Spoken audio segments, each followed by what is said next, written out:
À 81 ans, Alain Delon n'est plus l'homme que le monde croyait connaître. Dans sa grande demeure silencieuse de Douchy, l'icône aux yeux d'acier a laissé derrière lui l'arrogance des années flamboyantes, les éclats de lumière, les tapis rouges, les regards qui le poursuivaient comme une légende vivante. Aujourd'hui, il ne reste que l'homme, plus fragile, plus nu, plus vrai. Assis dans un fauteuil trop large, entouré d'objets qui portent encore l'odeur des décennies passées, Delon laisse son regard bleu glisser vers le vide, comme s'il cherchait des visages lointains à travers la poussière des années. Le silence qui l'entoure n'est pas un ennemi, c'est un témoin. Il sait ce que les autres ignorent. Il sait ce que Delon a longtemps dissimulé derrière son allure de fauve solitaire. Car la vie de cet homme n'a jamais été un simple parcours de gloire. Elle fut aussi une succession de chagrins, de loyautés brisées, de cicatrices cachées sous l'élégance et la maîtrise. Puis, d'une voix grave, presque murmurée, il brise le silence. Il y a 5 personnes que je n'ai jamais pu pardonner. Ces mots, simples et terribles, ne contiennent aucune rancœur bruyante. Ils contiennent la vérité d'un homme qui a trop aimé, trop donné, trop cru. Des blessures qui n'ont jamais saigné en public, mais qui ont laissé des traces profondes. Dans la lumière faible qui caresse son visage marqué, on comprend que ce qu'il s'apprête à révéler n'est pas un règlement de compte, mais un chapitre intime qu'il a refusé d'ouvrir pendant toute une vie. Bien avant de devenir l'un des visages les plus fascinants du cinéma français, Alain Delon fut un enfant perdu dans un monde trop vaste, trop brusque, trop instable pour lui. Il naît dans une famille éclatée, où l'amour existe mais ne trouve jamais sa place. Ses parents se séparent alors qu'il n'est encore qu'un petit garçon, et l'enfance qu'il traverse devient rapidement un territoire de solitude. Une solitude qui façonnera plus tard l'homme qu'il deviendra. Delon grandit entre plusieurs foyers, plusieurs règles, plusieurs voies qu'il ne reconnaît pas vraiment. On le confie, on le déplace, on l'oublie parfois. Il est ce garçon que personne ne parvient à apprivoiser, parce qu'il n'appartient à personne. Cette instabilité lui forge un instinct de survie, mais aussi une fêlure discrète, une fragilité qu'il dissimulera toute sa vie sous un masque de froideur. Ce n'est pas la dureté qui naît en lui, c'est la méfiance. Une manière de n'attendre rien pour ne plus être déçu. Adolescent, il découvre la rue, la liberté, l'imprudence, l'errance presque joyeuse d'un jeune homme qui brûle la vie parce qu'il ne sait pas où la poser. Il est beau sans le vouloir, insolent sans calcul, fascinant sans effort. Les autres le remarquent, le redoutent parfois, mais personne ne voit encore ce qu'il cache.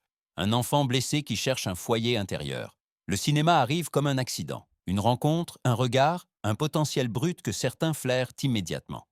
Delon comprend alors que sa sensibilité, qu'on a souvent prise pour une faiblesse, peut devenir une force renversante. Il porte en lui une intensité rare, mélange de feu et de silence, qui attire les caméras comme un aimant. Mais même lorsque la lumière commence à le suivre, Delon garde en lui ce passé instable, cette enfance qu'il ne raconte jamais. Une enfance faite d'abandon, de non-dits, de loyauté fragile. Une enfance où les premières blessures se sont formées et où les premiers visages qu'il ne pardonnera jamais ont commencé à s'imprimer. Car pour comprendre ses colères, ses silences, ses fidélités extrêmes et ses ruptures définitives, il faut revenir à ce garçon égaré qui, bien avant la célébrité, apprit à se méfier du monde et à ne jamais oublier ceux qui l'ont marqué.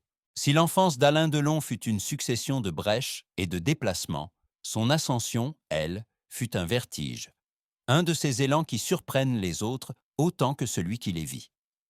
À peine sorti de l'adolescence, Delon avance dans Paris avec cette beauté insolente, presque sauvage, qui attire les regards sans qu'il le veuille vraiment. Il n'a pas encore conscience du destin qui se tend devant lui. Il cherche juste à survivre, à exister, à trouver enfin un lieu où il pourra déposer ce qu'il porte depuis si longtemps. Le cinéma arrive comme une collision brutale avec la lumière. Il n'a suivi aucune école, aucune méthode, aucune préparation. Même plus tard, il dira « Je n'ai jamais appris à jouer, j'ai appris à être ». Et c'est précisément cela qui bouleverse les réalisateurs. Cette manière de traverser un plan avec une intensité presque silencieuse. Cette façon de faire exister le moindre regard, comme une phrase entière. Les rencontres se succèdent. Luchino Visconti, René Clément, Jean-Pierre Melville. Des hommes qui voient en lui plus qu'un comédien. Une présence. Une énigme vivante. Un mélange de douceur et de menace, de fragilité retenue et de puissance bridée. Chaque film devient une révélation, une nouvelle facette de l'inaccessible Delon. Dans Plein Soleil, son visage fascine. Dans Le Samouraï, son silence devient une arme. Dans Rocco et ses frères, il incarne la douleur comme si elle le connaissait déjà intimement. Les spectateurs ne voient pas un acteur, ils voient un homme à qui la vie a arraché trop tôt l'innocence.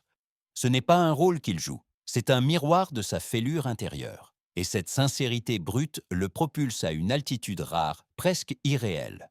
Mais la célébrité n'est pas une illumination, c'est une brûlure douce, lente, persistante.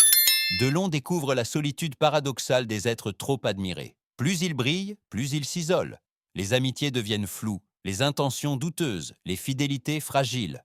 Il avance dans un monde qui veut tout de lui, son image, son mystère, sa vérité, mais qui ne lui offre presque jamais un refuge.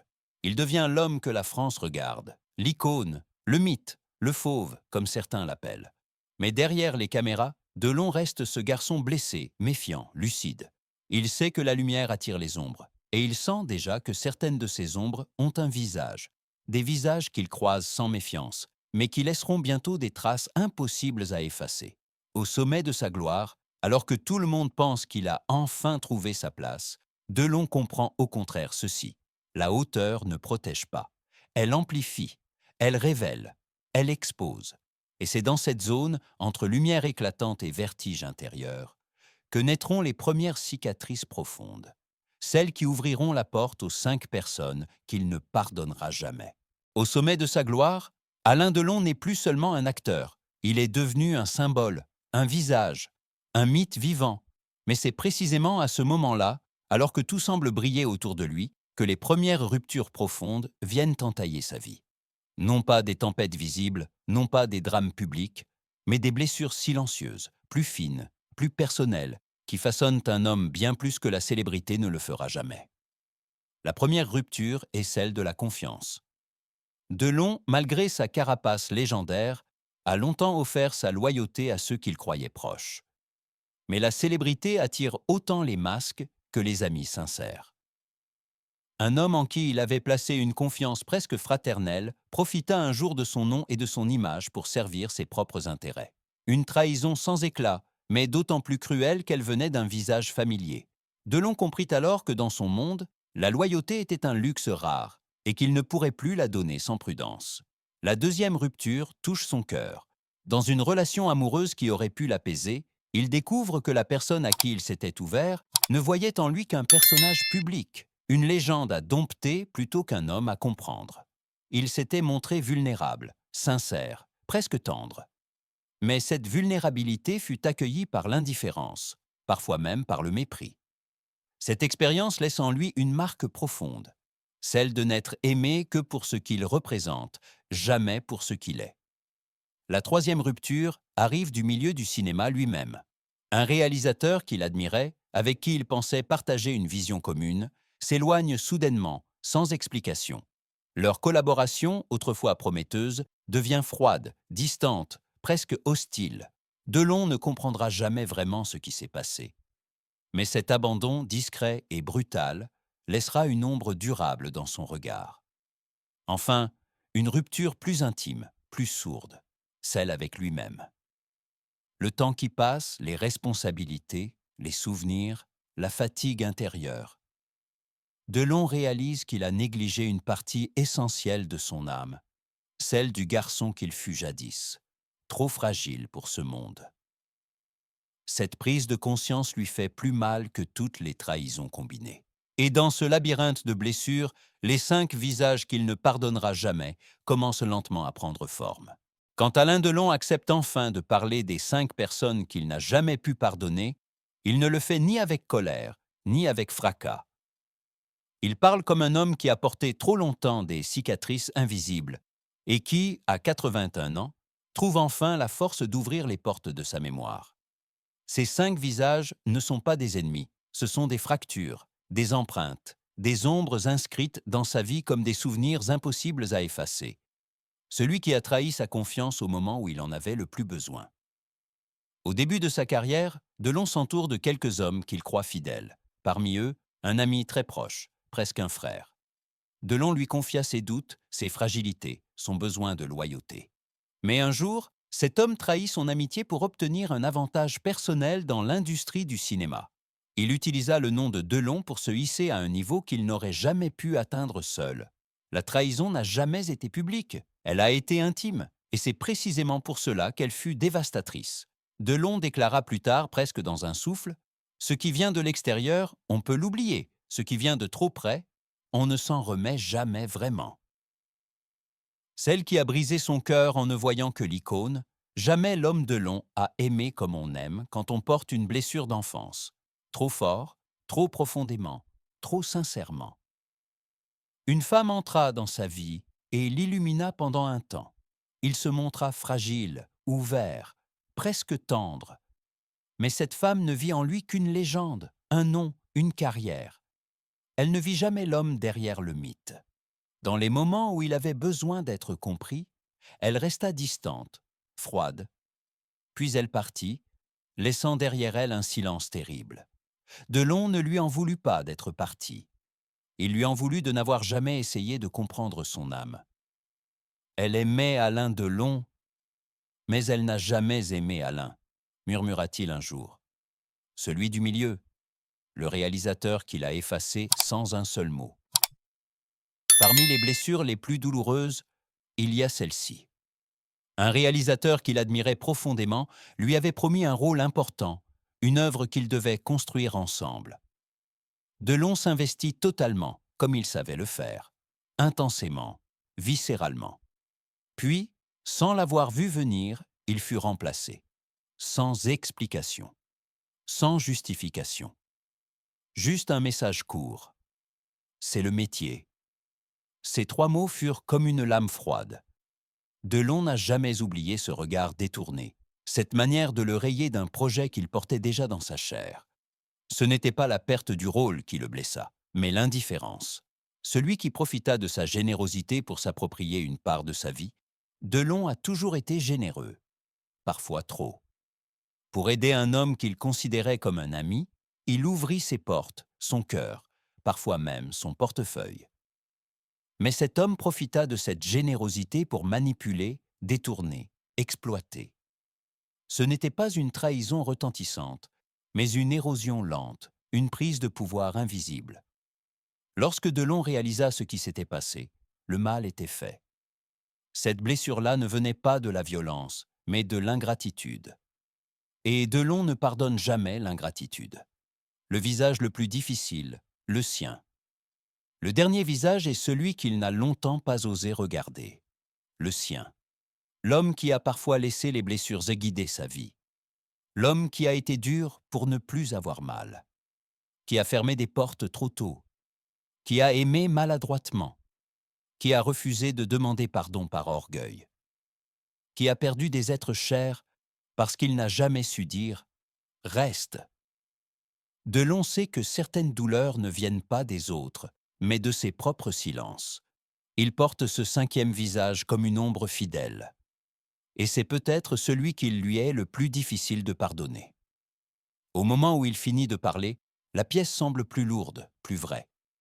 Les 5 visages qu'il évoque ne sont pas des fantômes, ce sont les pierres qui ont construit l'homme qu'il est devenu. Des blessures qui l'ont façonné autant que son talent.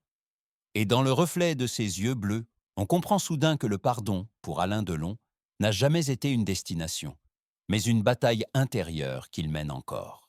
Lorsque les derniers mots d'Alain Delon s'éteignent dans la pièce silencieuse, quelque chose change imperceptiblement dans l'air. Non pas une libération éclatante, mais une respiration nouvelle, comme si un poids ancien avait enfin trouvé un chemin pour sortir de l'ombre. À 81 ans, il ne cherche plus à protéger son image, ni à entretenir le mythe qu'on a bâti autour de lui. Il parle en homme, simplement. Et c'est peut-être la première fois de sa vie que son regard semble vraiment apaisé. Les 5 personnes qu'il n'a jamais pu pardonner ne sont plus des figures de colère. Elles sont devenues des repères, parfois sombres, parfois lumineux, qui ont façonné l'homme autant que l'acteur. Elles ont laissé des cicatrices profondes, mais aussi des traces qui l'ont obligé à se regarder en face, à comprendre qui il était, à accepter ce qu'il ne pouvait plus fuir. Dans la pénombre, son visage porte encore la beauté farouche d'autrefois, mais adoucie par les années. Le silence qui l'entoure n'est plus un ennemi, il est devenu un compagnon. Il sait désormais que certaines blessures ne guériront jamais, et que peut-être elles n'ont pas besoin de guérir pour faire partie de lui. Il ferme lentement les yeux. La lumière décline encore. Un dernier souffle traverse la pièce, presque un murmure. Et l'on se retrouve, nous aussi, face à nos propres cicatrices, à nos propres ombres. Alors, une question se pose, douce mais implacable. Que faisons-nous des visages que la vie a gravés en nous? Les rejetons-nous ou apprenons-nous à marcher avec eux? Et le pardon, est-il réellement une délivrance? Ou seulement une forme de paix que chacun doit inventer pour survivre?